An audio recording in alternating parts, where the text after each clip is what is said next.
Welcome to ISE's Equity Index Weekly Outlook, a weekly outlook on ISE and other industry indexes, hosted by Patrick Ceresna, a derivative market specialist and investment manager with extensive expertise in options and the broader derivative markets.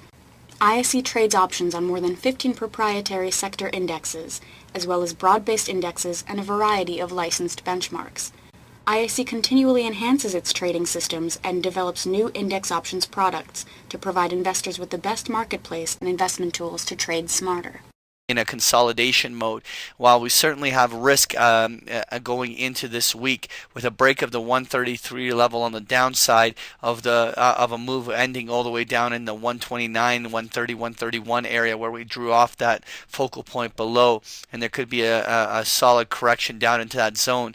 But nonetheless, we do anticipate that the markets should may very well even attempt to retest previous highs along the way. The only thing that's right now we're observing is the continued strength of the U.S. dollar. If the U.S. dollar continues to strengthen and commodities continue to sell, that might be an underlying pressure that would not allow the S&P 500 to make it back to previous highs, in which testing support lines down below would be the only path of least resistance.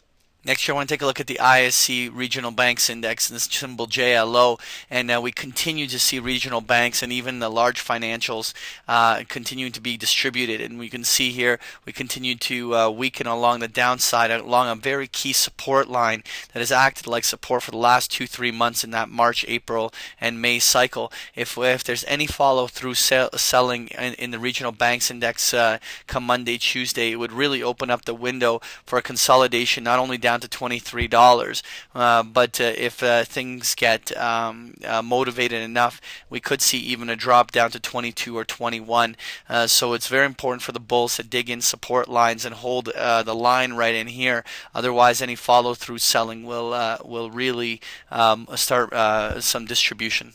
Next year, I want to take a look at the ISE Syndex, which is symbol SIN. This is an index of all the casino, tobacco, and distiller companies.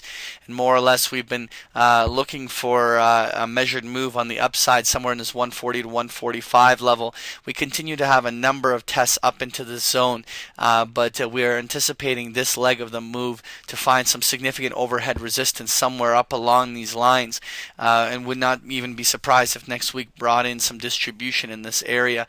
There is obviously a chance that there might be follow through on the upside if we don't see any major reversal candle follow through come Monday.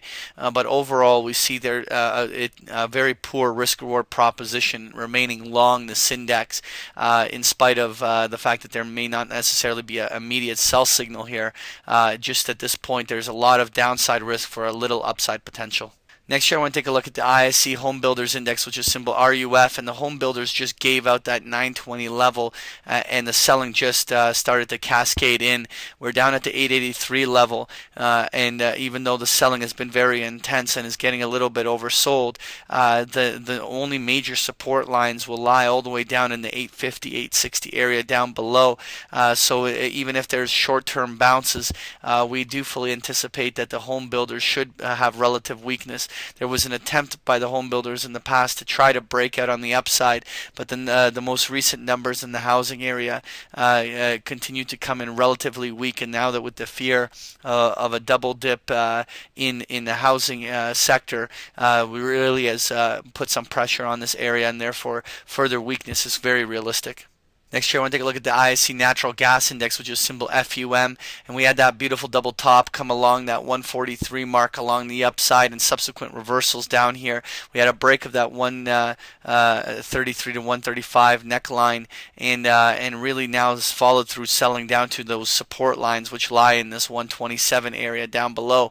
At this juncture, we can't rule out there being some sort of a short-term bounce in the snack gas index that could easily retest the 133 to 135, but in the much bigger picture, we think that the natural gas index will begin a much bigger distribution that we could see in a month or two it trading even as low as the 120 to 115 area. So any short-term bounce here should not be used as a buying opportunity, but rather an opportunity to distribute this index. Finally, I want to take a look at the ISE Mini FTSE 100 Index, which is symbol UKX, and the UK market has really been far more range-bound, and it has struggled to break out above that overhead resistance at the 605, 610 area, and has continued to consolidate along that support line, which we drew in at the 585 to 590. Really, at this stage, if the S&P 500 and all the other global indices end up breaking the key support lines, the FTSE should follow with a break of the 585 level on the downside, which would immediately open the window for consolidation down to 580, 570, and then potentially down the road a final test of even as low as the 555 to 560 area, which we drew in all the lows from December and March.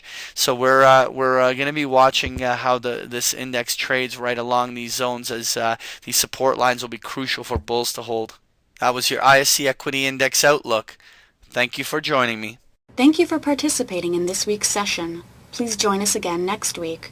For more information about Patrick Ceresna and to sign up for free index options trade alerts, visit www.optionsource.net. To learn more about ISE index options, visit us at www.ise.com/indexoptions.